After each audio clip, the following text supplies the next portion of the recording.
In this video, I will be studying and analysing the use of crosses as a metaphor for consequence of violence and the issue of father-son relationships in the 2002 film Road to Perdition by Sam Mendes. First off, halfway through the film, there was the image of a literal crossroads shown, which I believe is symbolic for the moral crossroads that Mike Sullivan, played by Tom Hanks, has when trying to raise his son Michael. Sullivan is a violent murderer, whereas Michael is innocent, but with the potential to turn out like his father.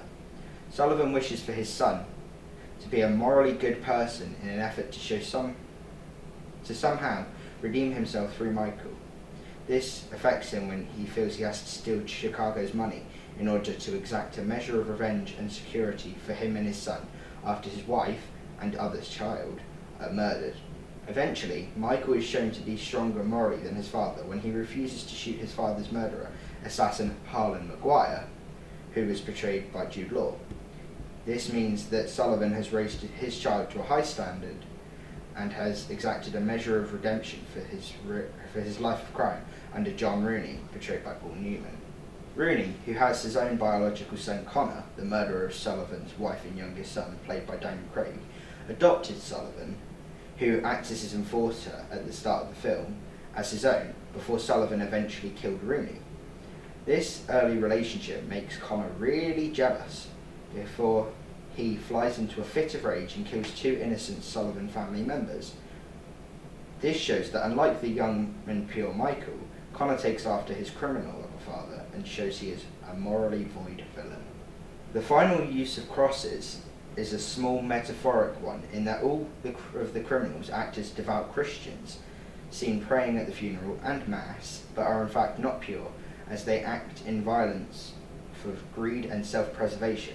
This just interests me, as the universal sign for Christianity is the cross upon which Jesus died, and that they claim to worship, but in fact they do not care about this symbol at all.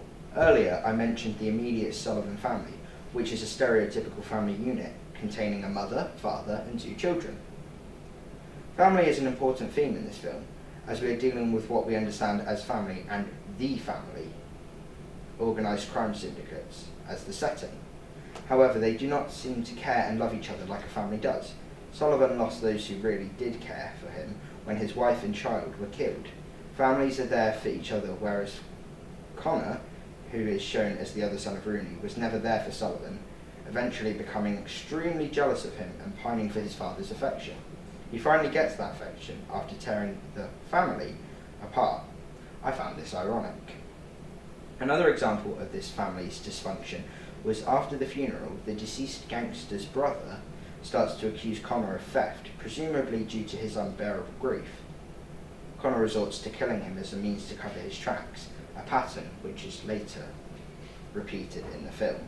To summarise, the relationships between fathers and sons vary in this film greatly, from love and affection to hatred to respect, and the cross sign shows different meanings such as religion and moral consequences. Thank you.